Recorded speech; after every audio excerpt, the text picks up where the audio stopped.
All right, y'all. So we are talking about forgiving ourselves today.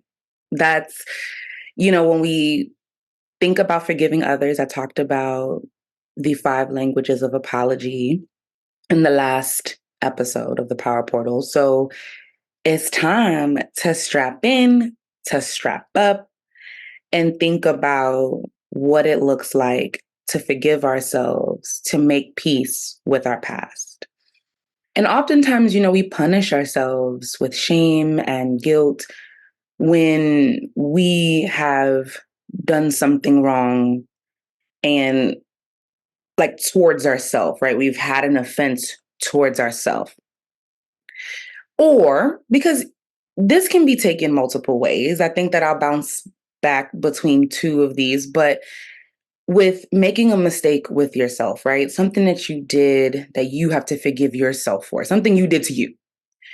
And then it also is thinking about how do you forgive yourself when you've caused harm to others, right? And I did talk about the causing harm to others more so in the last episode. So I'll focus a little less on that and more on the ways that we ain't do too right to ourselves and what that self-love and compassion can look like. And it's an important conversation about forgiving ourselves. Because I find that a lot of people find it easier to think about forgiveness from others who've hurt us. And then we tend to be the hardest on ourselves. Raise your hand if you agree. All right, hands down. So, why is this important, right? Well, it can prevent us from being our best selves when we don't forgive ourselves. And so, emotional and mental health enters the chat, right? So, it's important that we think about the impact on our emotional and mental health when we don't forgive ourselves. So that may sound like negative self-talk. And it's so important, like the whole talk to me nice. Do you talk to yourself nice? Right? And so when we don't forgive ourselves, we tend not to talk to ourselves in a positive way. That could also lead to self-sabotage. Now, before I even go into some of the other things that it can prevent, self sabotage is really one hell of a thing because I didn't even notice that I was doing that. And shout out to therapy and shout out to those of us who go to therapy raw and vulnerable, ready to do the work because more on that later, like more in future episodes. I do strongly believe that a lot of people are going to therapy and not doing the work. And you can tell because it's like, what are you working on in therapy if this is something that you're still doing? And I remember self sabotage was something that I was doing for a while and didn't notice it until my therapist brought it to my attention. And then I had to do the work to apply it to my life and recognize that I was doing it in real time, not just when I told my therapist what was going on and having her be the one that's like, alert, alert, you're sabotaging yourself. I had to recognize it, see what it looked like, do my own work and apply it. And that self sabotage can be really hard to notice that you're doing it, especially if you have a history of trauma, if you have a history of people doing you wrong, and then, you're not accustomed to things going well. So here you are, like sabotaging stuff. So just wanted to just go on a rant about self sabotage. Other ways that, prevent us from being our best selves in the context of forgiving ourselves is that we do project onto others, right? So we tend to vibrate at a lower level and have lower self confidence. And then we put that onto other people. We may not feel worthy. When we think about us punishing ourselves, right? We're not feeling worthy. We're feeling like we'll mess up relationships. So then self sabotage, then we end up messing up relationships. And if you have low self confidence, then that ends up being projected onto other people. And then we don't trust ourselves. And then we feel like people don't like us. So that projection, that self sabotage, all of the things are all spewed in it. And being able to love and forgive ourselves makes us better equipped to love and forgive others. So practice it on you first. And I think about why that's difficult. You know, the whole like easier said than done. Well, forgiving ourselves is very difficult. A lot of us have been socialized to feel punished when we do something wrong. You know, I shared in a previous episode that a lot of us were often put in timeout and to think, AKA feel bad about what we did without any opportunity to recuperate ourselves and reset our nervous system afterwards so that we can be better, right? So there's no aftercare. Aftercare is super important. And so it reminds me, I like to share my personal experiences because the power portal is about healing out loud. The power portal is about being vulnerable and sharing lived experiences from my life to say, hey, this is how I was able to empower myself. And I hope that by telling my story and sharing real life examples and getting y'all in my business can help y'all to also find some parallels so that y'all can tap into y'all power too. So when I think about ways that I was punished as a kid, so raised by a single mom, just putting into context, just in case this is your first episode you're tuning in, I was raised by a single mom. She was born in Haiti, came to the United States of America in, well, what year? 1971, 1972, around that time. And her mom, my maternal grandmother, was raised in Haiti, was born in Jamaica though, but raised in Haiti. And so the reason why I'm naming this is that I'm in a household, I'm in an immigrant, Black women led household. My grandmother lived with me as a child and into my adulthood. So there were the both of them as the adults. And so when I think about ways that I was punished as a kid, the number one way was beatings. And it it was rooted in things that sometimes I didn't really know why I was getting beat because my mother raised me in a way to speak up and tell the truth and speak my truth to power. However, when I tried to implement that very thing that she installed and instilled in me, I was beat for it. So here I am confused because you're telling me in one breath that I should speak up for myself. And then when I speak up towards you, I get beat. I got to go get the belt. And um, when I think about that punishment, and I remember that it wasn't only beatings, and I got beat so much that there were points where I was like, I don't even remember what I did. Like, to be honest, like, I don't really remember. And when I think about beatings, right, I think about how it's really important that when we do our internal work that we don't compare. However, I would be remiss if I didn't think about the type of beatings, right? I know certain people, and I mean, it's not good to compare, but it's always good to put things in context. That certain people may have experienced way, way, way, way worse than I've experienced. I don't necessarily feel like they were things that ever, broke skin. I never had any black and blues or anything like that. But the belt was definitely hitting the ass, okay? For sure. For sure. And my mother would say, well, it's because your mouth. You talk back. You ask too many questions. You didn't do what I said. So then what am I learning? I'm learning if you talk back, you get beat. I'm learning that if I don't follow directions exactly how you want me to do it, I'm going to get beat. And that was really hard because I had a younger brother who was very different than me. So he didn't speak up. And maybe I'm like, maybe he didn't speak up because he saw all the time I speak up and I was getting my ass whooped. But he was very different than me. So I kind of had this comparison, which is not good to compare, but I did have this comparison because we're only less than 3 years apart, where I was like, wow, like you must not like me because I'm getting beat every day and he's not. And I never wanted him to get beat. So this is not that at all. In fact, I tried to protect it if there was ever, like there actually was a time that that was a thing, but that's a whole other situation. But I always tried to prevent it if that was to ever come up, but it rarely did. So I was like, wait, why is it just me? Like, I'm the only one in this household getting my ass whooped all the time. And then other ways of punishment, being on timeout, being Haitian, there was something that they have you do, which is very interesting that I have good knees now. There's something called agenu. So agenu, some Haitians have had rice on the floor and they were told to kneel on the rice.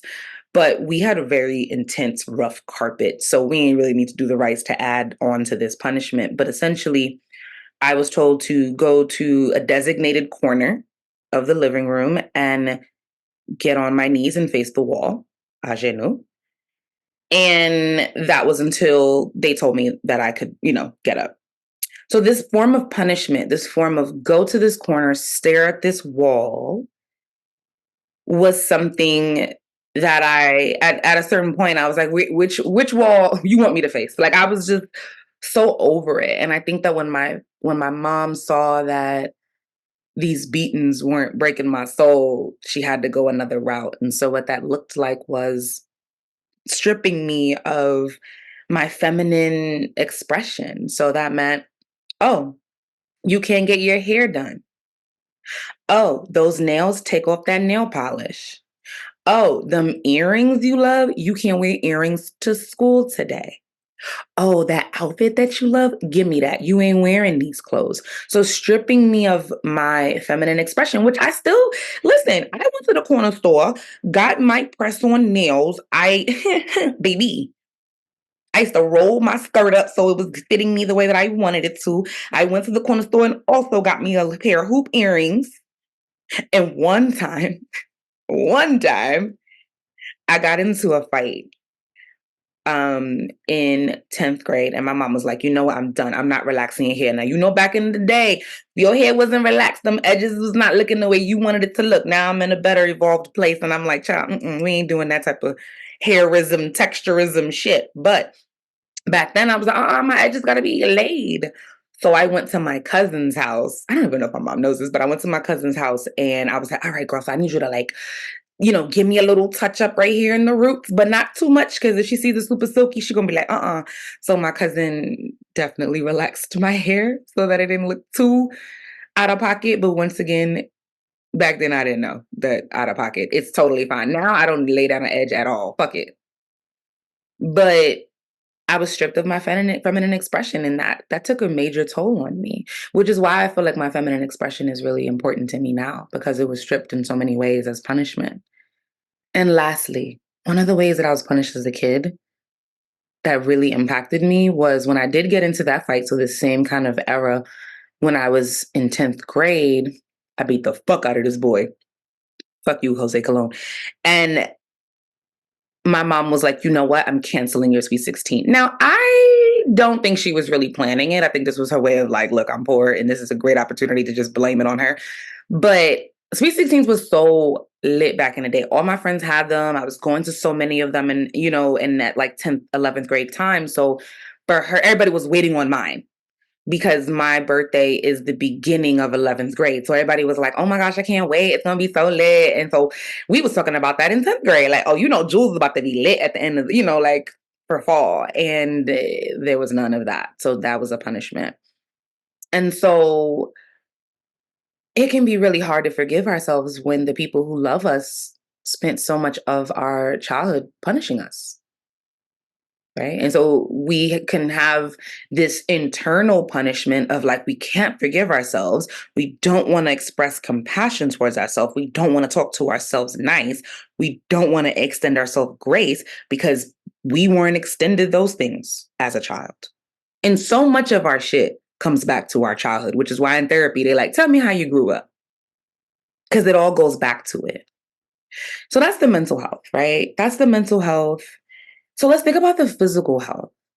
Well, research shows that forgiveness can improve cholesterol levels. Forgiving can also reduce bodily pain, blood pressure, balancing that, making sure we have a healthy blood pressure. It can even lower your risk for heart attack. So maybe you don't care about the woo woo shit around mental health. Maybe that's woo woo. To me, fuck it.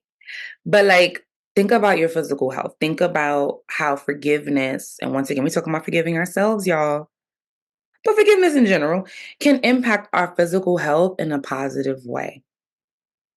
So, how do we shift our mindset? How do we adopt a growth mindset to overcome this inability or struggle to forgive ourselves? Well, forgiving ourselves allows us to reflect on our actions. So you may ask yourself questions like, what caused me to act this way? Do I condone this behavior, or is this something I want to work on never doing again? What can this experience teach me? I love a good, what did I learn from this? So it involves learning from our mistakes and using it as an opportunity to think about the type of person you are and who you aspire to be. And realizing that mistakes don't make us bad people. We all hurt other people. So that means that there's going to be times we're going to go against ourselves and we're going to do things that maybe, like allow us to feel pain when we don't forgive ourselves. Like hurt is just a part of life. We're human and we do ourselves a disservice when we're stuck on being perfect people who don't mess up. One of my favorite ways to support me in this growth mindset is to journal and to write out affirmations, because that reminder and that affirmation that tells you, like, I am worthy of grace and compassion. I am worthy to make a mistake, learn from it, and move forward. I'm that girl. I'm that person.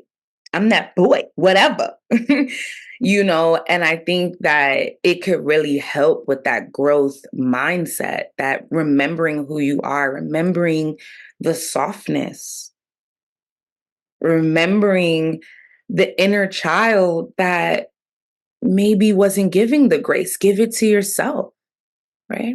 More on that inner child teams later. So forgiving ourselves is the root in accepting what has happened, and navigating healthy ways to move past it without beating ourselves up is key. So it's important to treat yourself with kindness and compassion. It just is. And, being self critical isn't helpful. And I know that I have a lot of moments as a Virgo where I can be very self critical.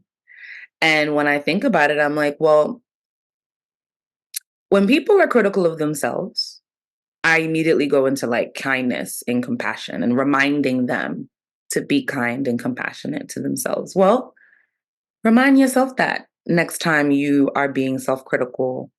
Remind yourself that when you make a mistake, remind yourself that you're not a horrible person. You are simply human.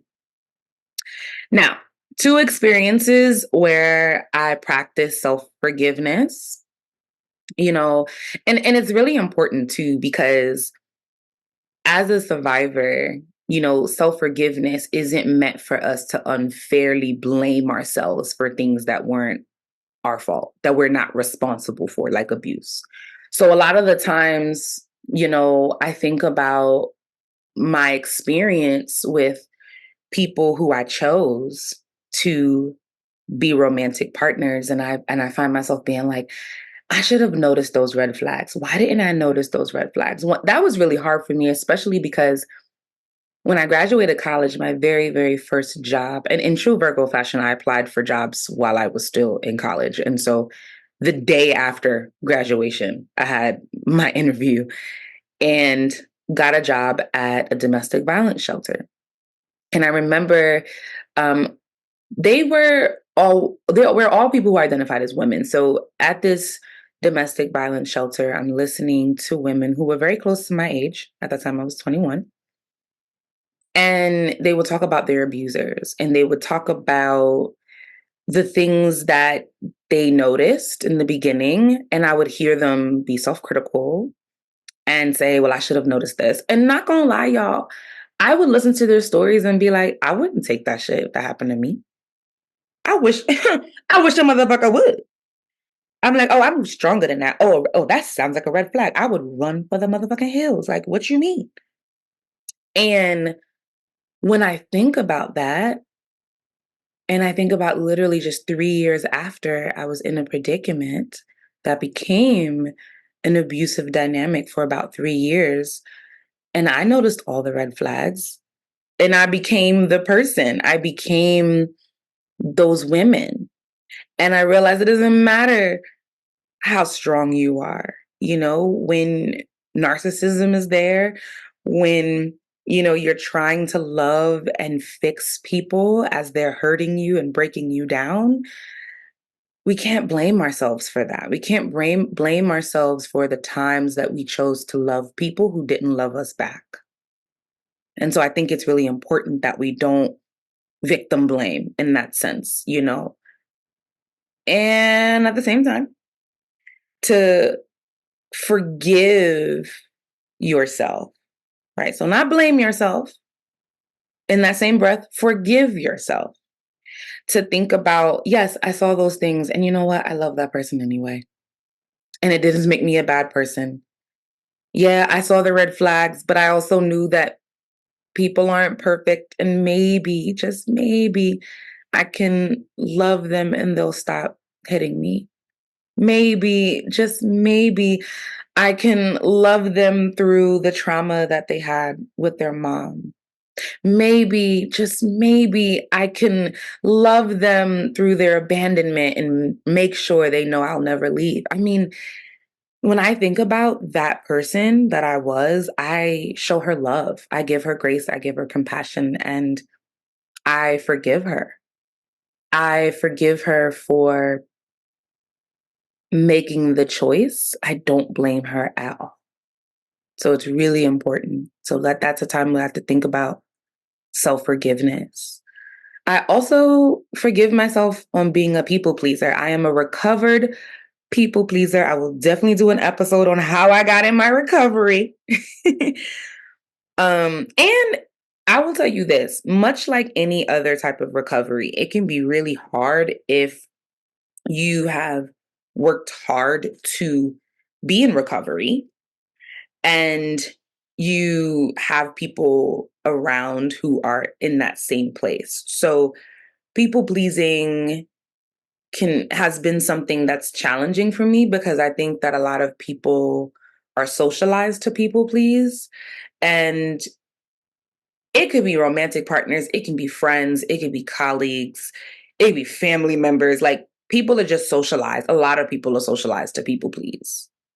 And I will say it goes back to our childhood sometimes because also were we punished when we didn't please our parents? Yeah, a lot of us were. So I realized that people pleasing was not for me. I was like, no, no, I don't want to be that girl no more. So I had to forgive myself for being a people pleaser. I had to forgive myself for putting other people's needs before my own. I had to forgive myself for shape shifting into who I thought I was supposed to be to get their love, which is often what people pleasing is about. It's like, how can I morph and shift and change into someone who you find worthy? Right. And I'm like, I'm already worthy. I'm already that girl. I don't need to people please. The only person I need to please is myself. And the more I please myself and live in my authenticity, I will attract those who also love that light and have that light within themselves. It's like light attracts light type shit. So I realized that when I stopped people pleasing, people had a hard time with me because now I got boundaries.